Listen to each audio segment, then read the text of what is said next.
Hello and welcome to the Pickup WNBA podcast. I'm your host, Catherine Eicher. And I'm your other host, Freddie Rivas. What in good Nafisa is up? Um, we are coming to you with a live stream today. We're But we're also live, baby. we're live, baby. But we're also going to tell you to follow us on all of our social media accounts. The Pickup WNBA Pod on Insta, on YouTube. Those are the ones that count. And then for anyone who's filled out our beloved survey from ACAST Oh. and the Sonar Network, we appreciate it. Hey, guess what? Fill it out again. I dare you. And if you've never filled it out, fill it out. It's honestly Trey helpful. We really appreciate it. You probably noticed that we got some ads, and hey, we're trying for more. Okay, trying for more. We So, got some ads. Shout out to DraftKings. yeah, we want them to Enjoy be ads. enjoy responsibly. Hope you're having a good time. That's right. This bud's for you. But yeah, not sponsored by Budweiser. That's fine. really Uh though, we want to make sure you like the ads as much as you can that you get. Because Yeah, we care about you. We don't want you part of to the give you ecosystem. content that's lame. So listen, we're live streaming because we typically record on Wednesday evenings, and right now we're in the middle of game 3, so why not, right? We got to have the game on. It's the finals. Freddie, the Aces are up 2-0, which is not certainly what I expected going into this finals. I thought we were going to see a more competitive, more balanced series. My initial thoughts on the first two games, I'll just kind of throw some points at you and then we'll see which ones you want to jump off with. Is that cool? Mm-hmm. So the first one is I really thought the Mercury should have won game 1. Like they were really like leading that game most of the way. It was back and forth a lot. I think there was something like 11 lead changes by like middle of the fourth. It was like pretty wild.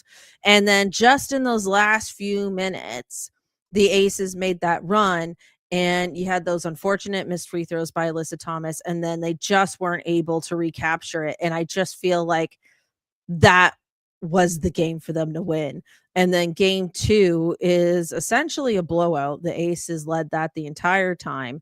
And it felt to me that even though the Aces won game 1, Becky Hammon still made adjustments, right? Like she was still making adjustments going into game 2. And then we had a historic Jackie Young game in addition to that. And it felt like Nate Tibbetts didn't really go all in with the adjustments in game 2. I could be wrong about that, but it's certainly from an outside perspective didn't feel that way. Their offense was extremely stagnant and even their defense wasn't bailing them out the way it has all playoffs long. So right now, my score, I think Freddie is just like a few seconds ahead of me here. My score is Vegas 21, Phoenix 18. They were down by about 10 just a while ago. Phoenix has made a bit of a run here. Frankly, I just really want Phoenix to win this game because I want a more competitive series. Like it would be so unfortunate if the W's first ever 7-game series was a 4-0. You know? So those are my first initial stray thoughts. Feel free to take away go with any one of those. Yeah, I think I'll jump on the Jackie Young train because we Mhm. talked about when we kind of prepped for the finals to begin.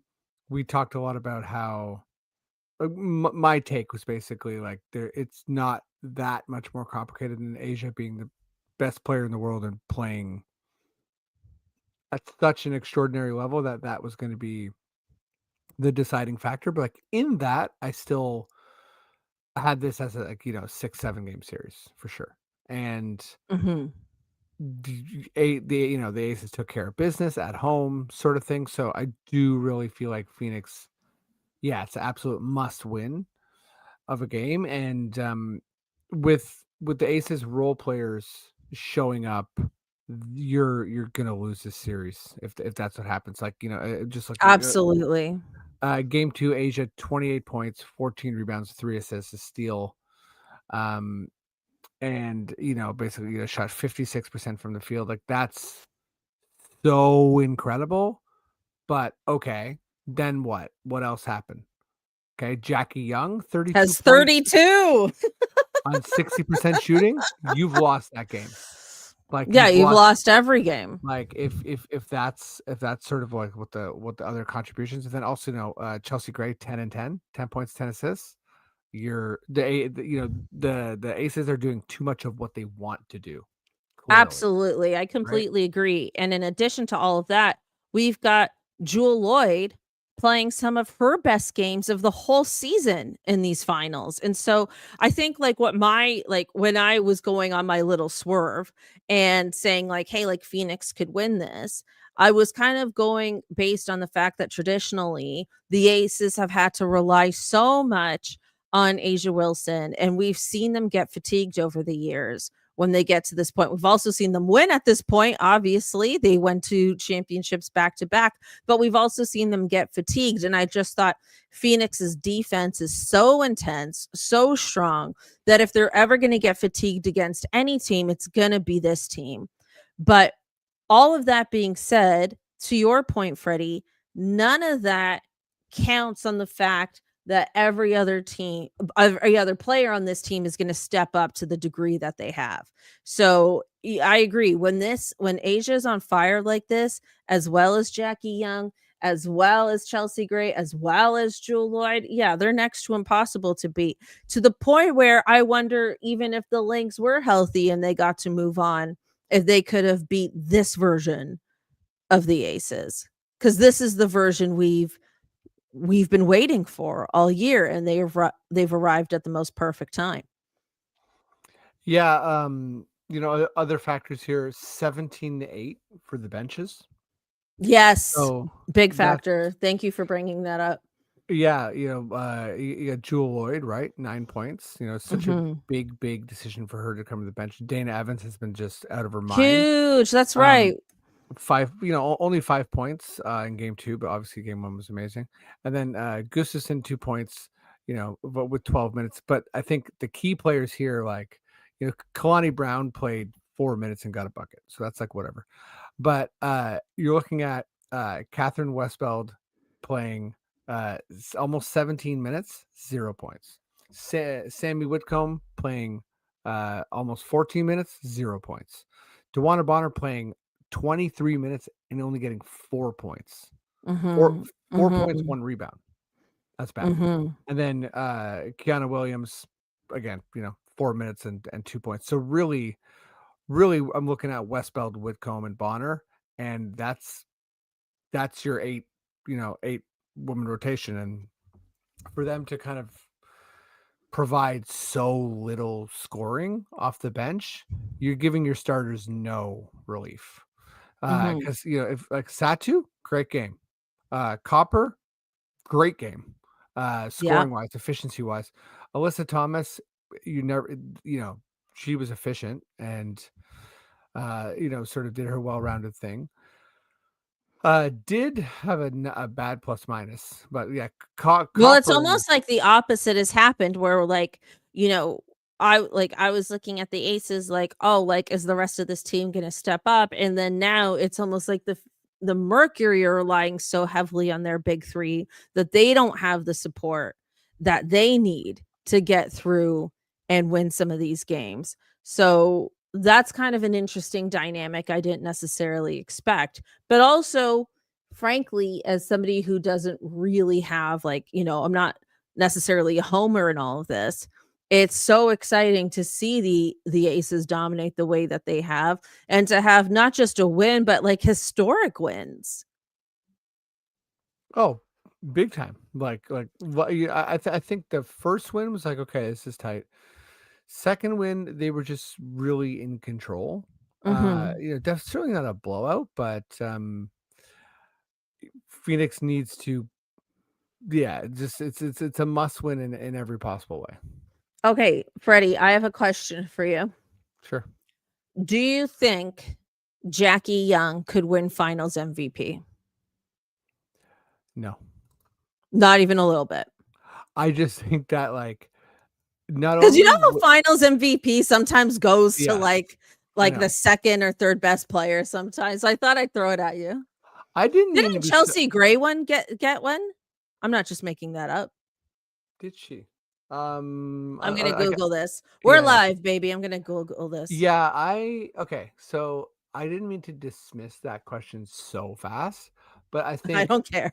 it's the, like, stature of Asia that makes me think, like, "No, that can't happen," and then also, she just from, like, a raw production, Yeah, she like won she's Finals averaging MVP. more Chelsea Gray won Finals MVP. Yeah, in 2022, she did. 2022. So it is possible, Yes, so, people. like, It's I think possible. statistically, yeah, she'd have to, like, average, like 32 points on the series, and like game one was 10 points, game two is 32 points. So like Asia Wilson's game one 21 points, game one 28 points. So like she's not even averaging more points than Asia. And like, obviously Asia's bringing it in the But rebound neither would department. have Chelsea Gray. That's I'm true. I'm being very devil's advocate right No, no, now. I'm that's not true. But trying what to claim that I actually think this is gonna I happen. think what Chelsea was doing though was like hitting like clutch bucket after clutch bucket and just like diming it out. And I don't know if Asia like had that like same kind of like raw production, especially with Plum there as well, right? Like Plum probably like was, scoring a lot more than Lloyd. So there's probably some more well-rounded That's play probably true. as opposed to Asia Wilson just kind of like filling it up in like every single way. Yeah. Just an interesting just another interesting observation and possible swerve. Just a possible Hey, little swerve keep, depending on how things shake out, because the thing is these finals MVP voters, first of all, they have to do it pretty quickly on the spot, and two, they're like, pretentious media, in the zone people. You know mhm, what I mean? Like, just sometimes like they just us. like yeah, well, sometimes they just like to get a little cute with it is all. Oh, I love a too cute pick for sure. And I think we talk about like narrative stuff, and so sometimes things really do get carried away. Mhm, Look back at an award and you're sort of like, wait, what happened here? And mhm, then it's like an odd thing where someone kind of like had an idea in their head and they just like double down or triple down, and then the other like 50 people voted correctly. But mhm, mhm, it happens mhm. sometimes with like unanimous votes. I would say this year for the MVP vote was a bad example because it really a lot of people voted for Nafisa. I would have voted for Asia, but a lot of people voted for Nafisa, and I think there's quite a bit of logic to that. Like I would assume that they would say that like Asia just didn't for them that Asia didn't overtake it, but it was close. Whereas like a month before, it would have been voting for anyone other than Nafisa would have been like cutesy pick. And actually, that's a good example because, oh, who are we looking at? Like, Rakea Jackson got a vote for MVP. Stewie got a vote for MVP. Like, there was people with media votes like being quite reckless, I'd say. Right. I don't know about reckless, just biased, just painfully, painfully biased. Yeah, just painfully biased. Yeah, so we're in the middle of this game 3 right now. My screen's a replay, so I couldn't see the exact score.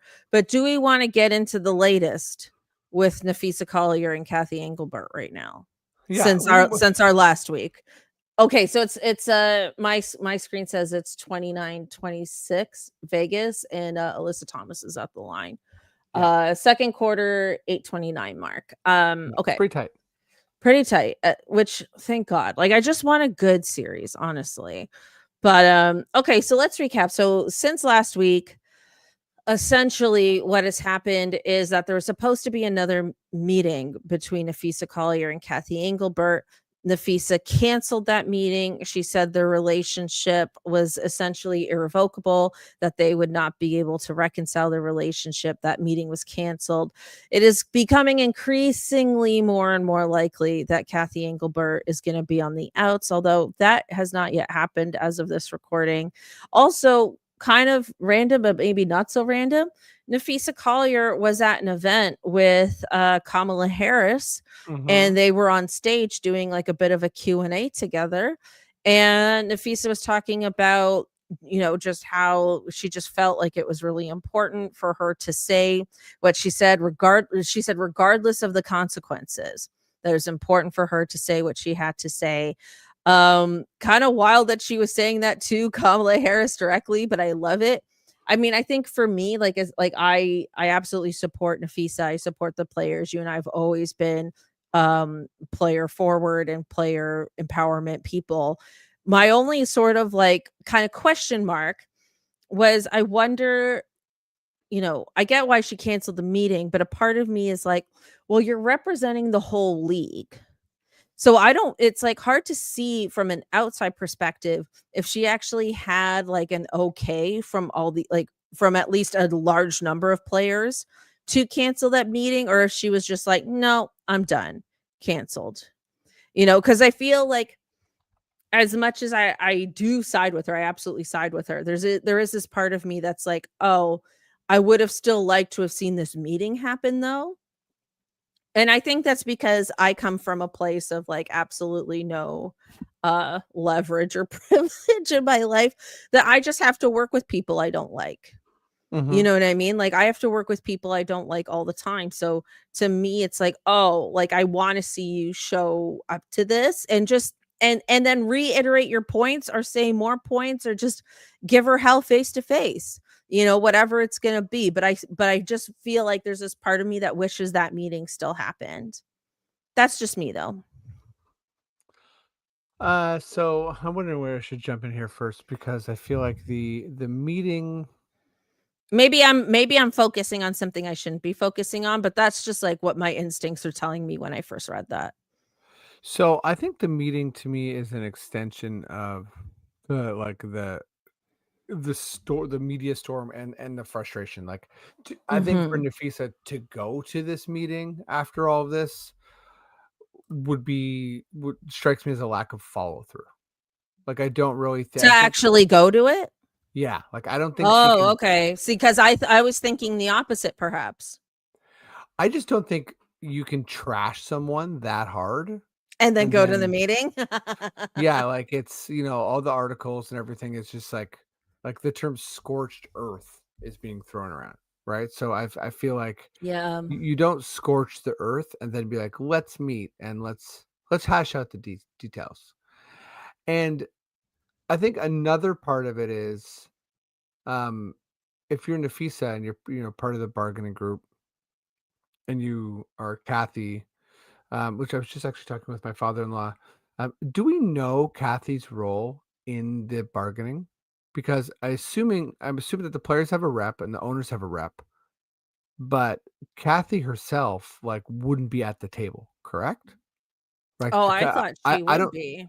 I don't think commissioners are at the table. Like maybe they're helping mediate, but She must be moderating it to some extent. yeah, I'm sure she's like president or whatever. But Because like if she had nothing to do with it, then the attacks would be unnecessary. right, but Let's yeah, let's so let's Google it. We're live, baby. We're live. Google it, Google it. Yeah, I just don't think anything productive is gonna come, and I feel like there was gonna be like it's a bit of a show that's happening.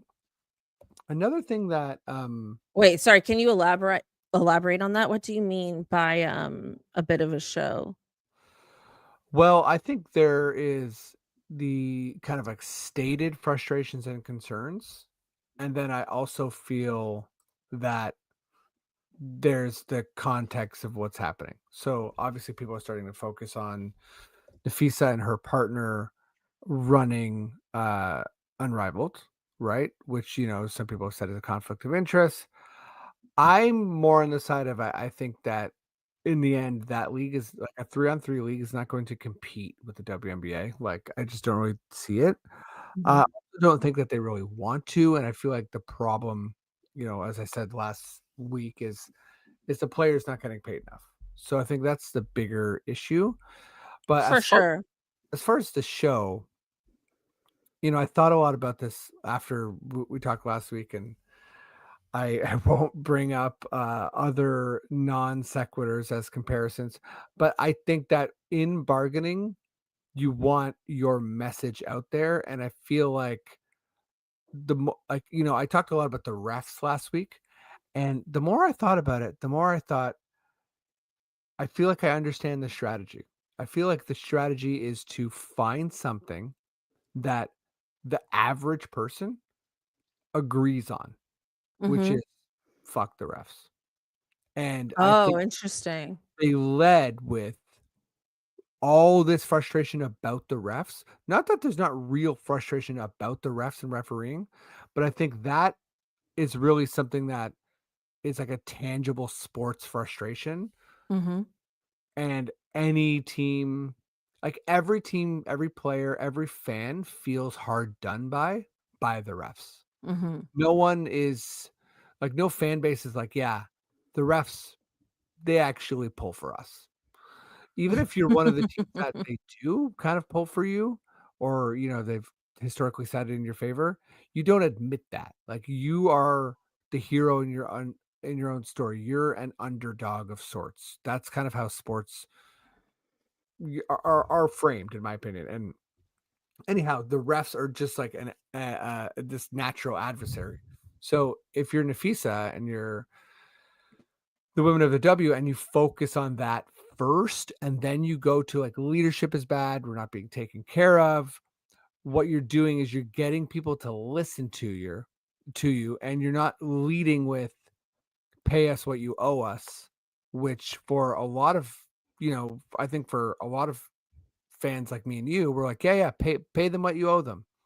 But a lot of other people do that thing where they sort of side with the very rich people, and they don't side with like the players, right? Like they Well, would, it has a lot to do with the fact that they're women.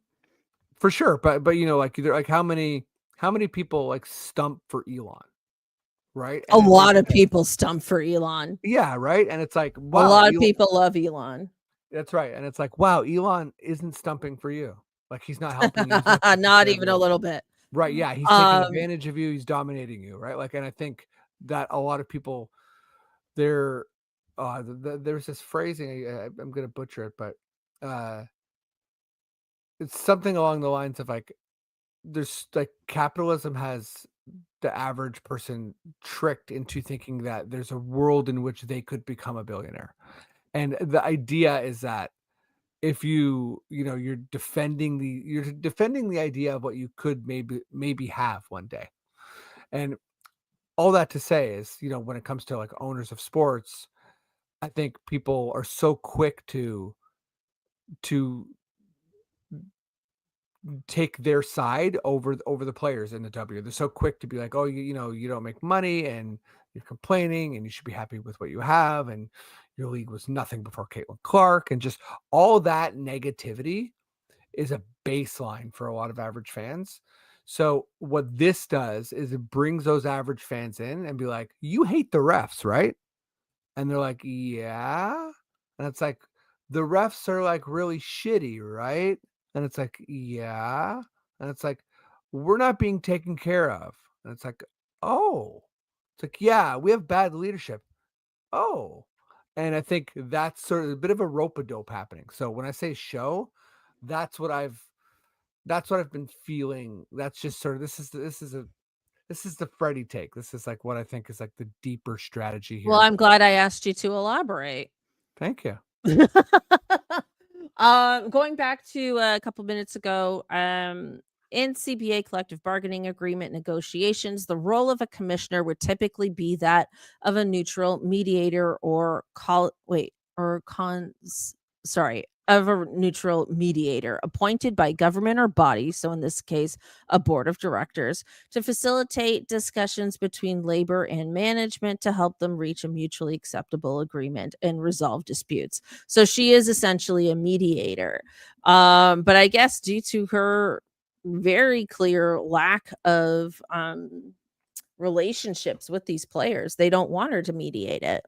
Mhm. Um, Thank you for clarifying that. So, yeah, so Sorry, can you read the mediator part one time? Because so is she mediating both sides? Yeah, she's a neutral party mediating both sides. That's how it would work A neutral party mediating both sides. between the players and the owners. Got it. Okay, well, before I respond to that, I just want to say Bryce Sauce has come into the chat and said that if Bonner isn't shooting well, then I think Mercury should bring in Westbelt. And then I was just going to respond to Bryce Mhm. that uh, I feel like I was just like ragging on Westbelt going 0 for 3 in game 3. In So game 2, you mean? in game 2 rather. So like I hear you though. I think I think your point stands because Bonner played 23 minutes and Westbelt played 17. So if you kind of want to swap those around and make sure Alyssa Thomas has someone to pass to that can Oh, hit well, shots. Bonner's going to the line right now. Freddie, you're better at pulling up stats than I am. I wonder if we could see, is it possible to look up what Phoenix's bench scoring is in game 3 so far? Because we talked Yeah, about this, and thank you, Bryce, for your comment, because we talked about this earlier in the episode about how their bench absolutely needs to step up. Like, we completely agree with you there. And I wonder if in this game so far we've been able to see any of that from anyone on their bench so yeah. far, So even though they are currently behind. Bonner's 2 for 2, has a 3 and 7 points in the game. So like already a better game from Bonner than the previous game. Mhm. Um, so certainly something to keep an eye on. And yeah, Bryce, we've heard from you before, so shout out, thanks for tuning in. We love chatting with people here. So, but yeah, okay. So back to Engelbert and mediating. Mhm. So this is where I'm so glad we looked into that because I really think that neutral is a key word here. Mhm. And let me just ask you this, Catherine. Does Kathy Engelbert feel neutral to Well, you? based on the look on your face, I'm gonna say no. But but but Although, in but all to you? honesty, I Yeah, felt like honestly, like as a fan. before this news came out, I thought she was. Because you would see her, like, at least publicly, you would see her at different things. She seemed to have a good rapport with players when she was giving them like awards, like all-star, like MVPs and stuff like that. We see her with Paige at Jennifer Hudson's talk show with, like, giving her the Rookie of the Year award and stuff like that. So at least from a public facing perspective, she did seem to have a decent rapport with players.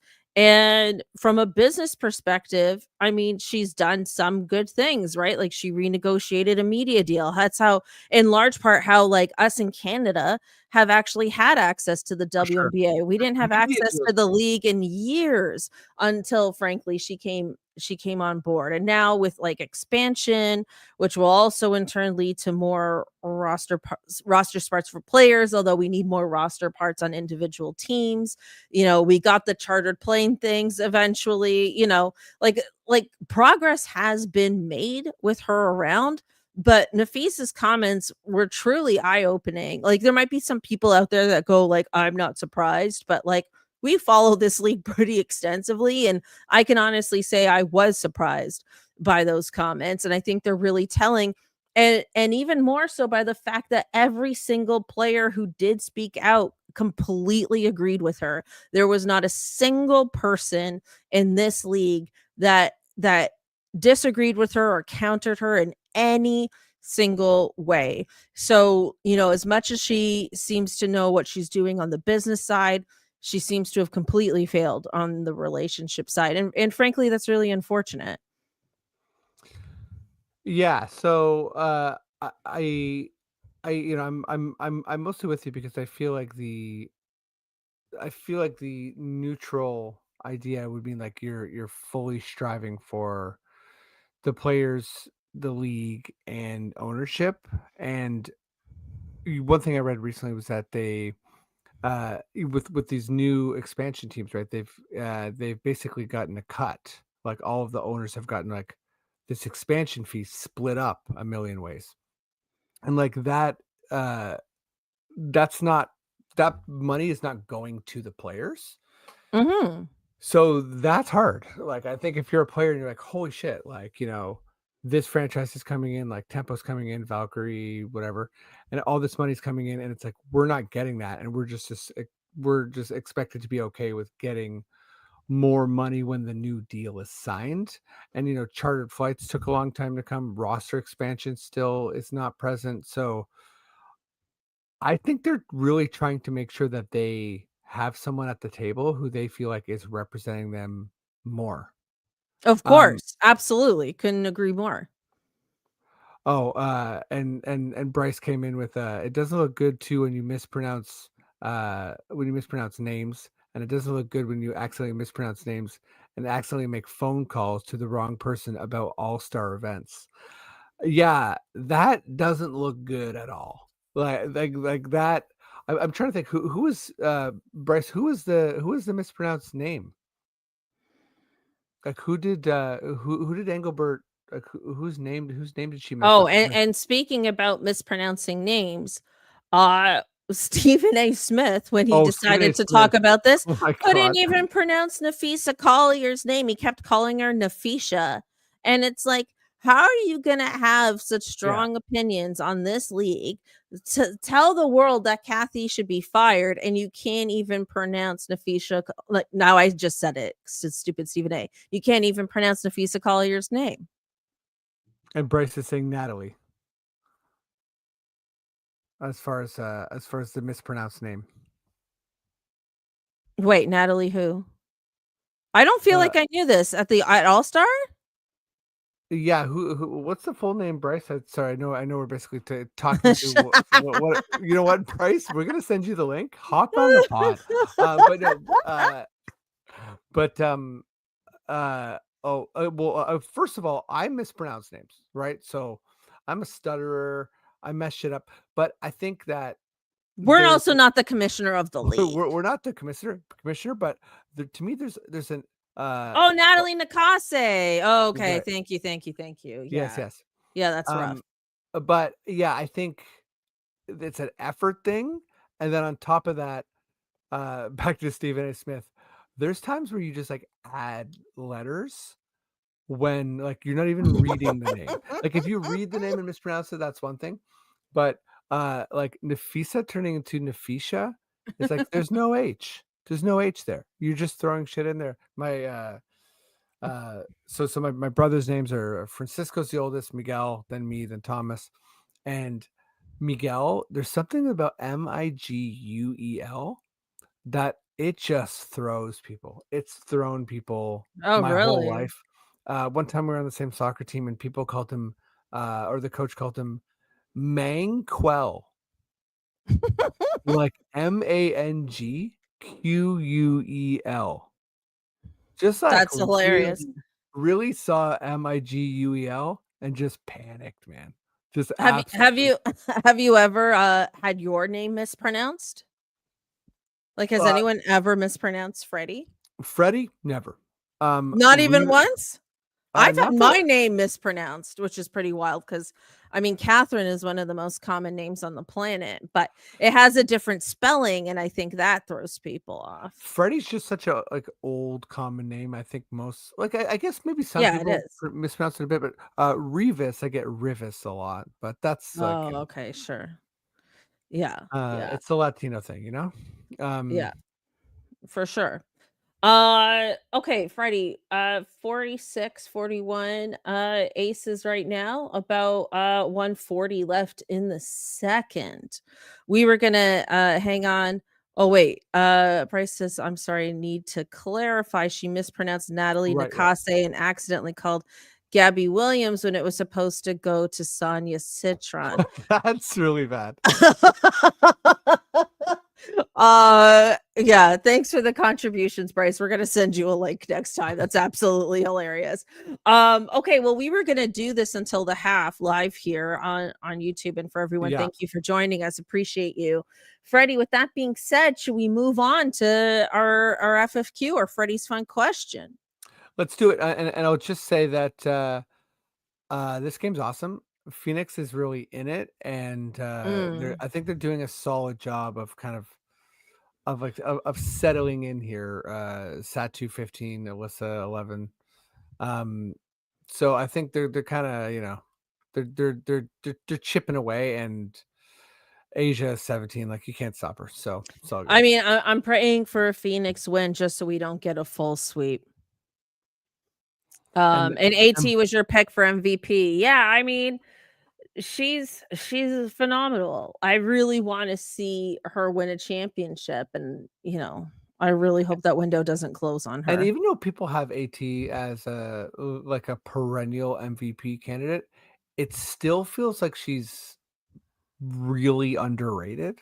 Like I Mhm. think you have to be a lover of basketball to watch her game and just like appreciate that she's just bringing it on so many levels. And I mean, like anytime, like I'm also a big fan of like unconventional players.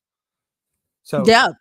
she's not like a nominal point guard, obviously, but then when it comes to like this modern era of basketball, like when she gets the ball in the half court, she's essentially the point guard. Like she's not bringing the ball up, but that's yeah.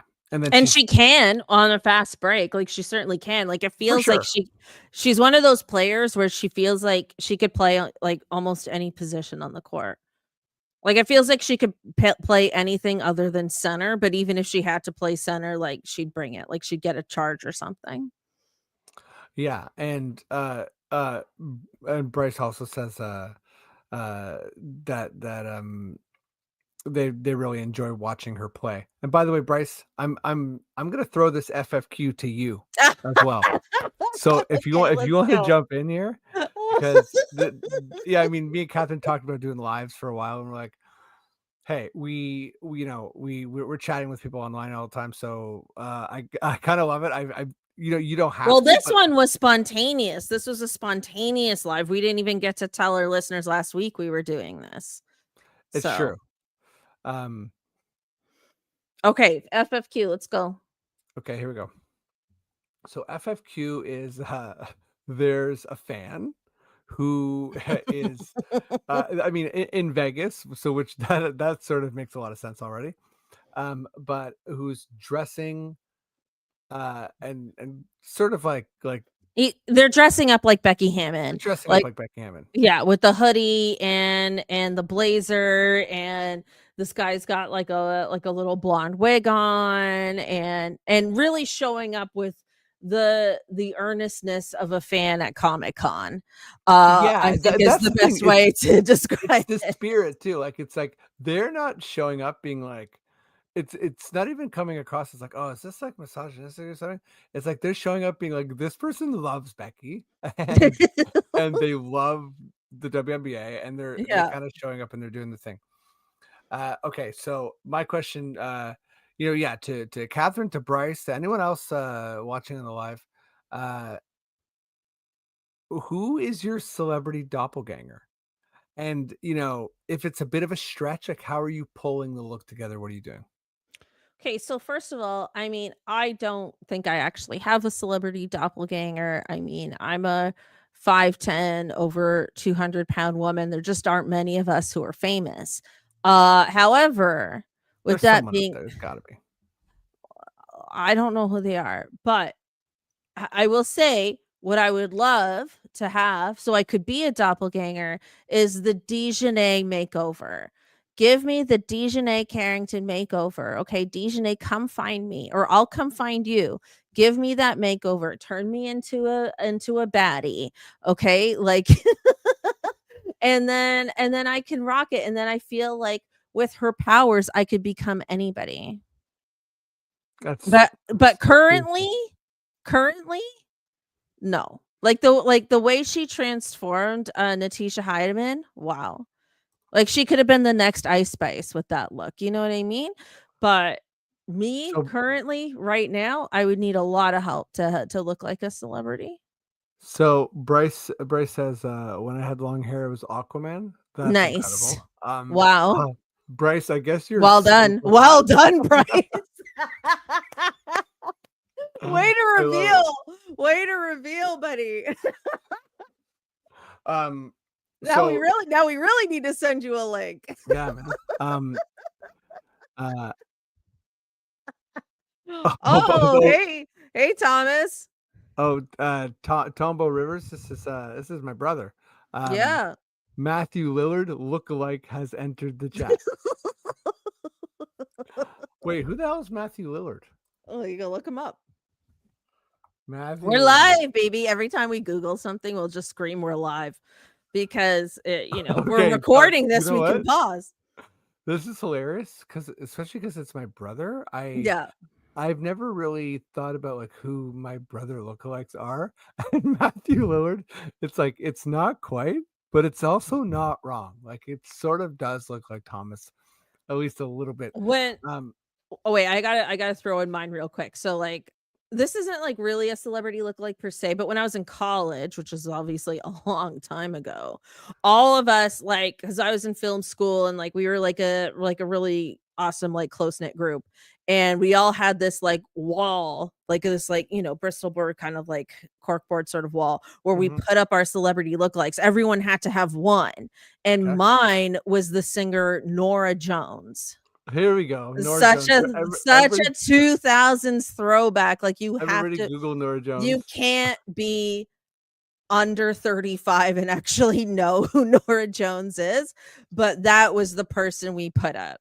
Oh yeah, I see it. So See, I listen, think that's it. I think it's Nora Jones. Nora Jones for But sure. that's like a real niche, like, she's a jazz singer, you know what I mean? Hey, listen, I've seen some Nora Jones. So here's the deal with me and celebrity lookalikes. Yeah, please. Uh, this is like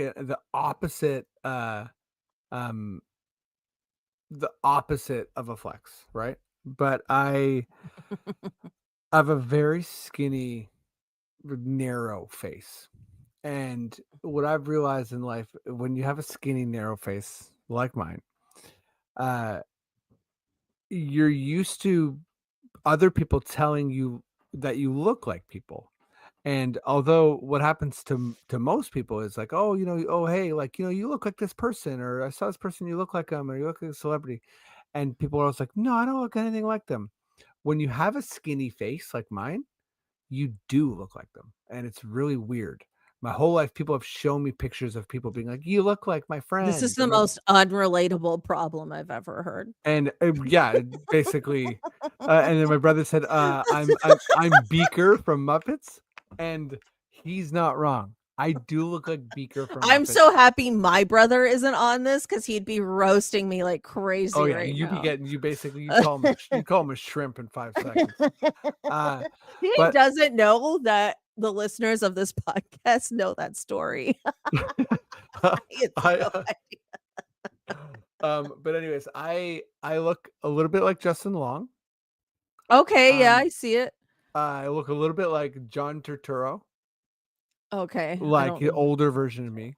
John Turturro. Okay, John got look. Turturro, Google John Turturro. Obviously, he's a Brooklyn. I think he's a Puerto Rican actor. Like Oh, Jo- this guy. Oh, yeah, yeah, yeah. John Turturro could be like my Famous father. character actor. Yeah, Yeah, famous yeah, character yeah, actor. yeah, yeah. Oh, absolutely. Well, I'm not gonna be like a strong jawed Captain America. Yeah, you're not. And You're not Bryce out I'm, here. I'm not Bryce Aquamaning in this shit. Um, um, I also, I remember being told that I look like a wheat thin character. Stop. Uh, What do you mean a wheat thin character? Like Wheat Thins had characters? or Like or the or crackers? or Like the or, brand? or is it veggie thins? Or Google veggie thin crackers, I can't. I can't. but it's anything. I don't know what the algorithm will do to me if I Google Essentially, it. if it's like a celery with eyes and lips, Oh I'd my probably god. look like it, or a carrot. Well, what Uh, did you have the hair with the celery? Did you have the hair? I mean, I might as well. Yeah, you gotta add the hair. Yeah. Okay, if I were a guy, I think I would look like the guy who does those subway takes. Like if I were a man, I'd probably look like him. Subway takes. Yeah, you know the comedian? His name's, like, Kareem something, and he's on the, like, New York subway, and then, like, he interviews somebody, and he goes, like, "What's your hot take?" And then he says, like, "Agree or disagree." Come on, you know who this guy is. If I were a man, I'd look like him. I Okay, got now you gotta Google Kareem Subway takes. Kareem Subway. Oh, okay. Here you go. Kareem Subway take. Let's see. Does this look like Catherine? Okay, I see it If I actually. were a man, I would absolutely look Oh like yeah, that. oh yeah. This guy's got a loose suit. This guy's got a Yeah, he blazer that's too. always wears a very loose suit. This guy's got a blazer that's way too big. He's sloppy. I don't think you're this sloppy, but I see the No, angle you're not the going not for. the not the clothing, not the clothing, I agree, thank you for Yeah, that. No, not the clothing, but just this that guy's all look, right. that curly hair and the scruffiness, I just feel like if I were men, that's probably what I'd end up looking like. Here, here. Um, Thanks. here, here. This is a fun one. This is good. This was fun.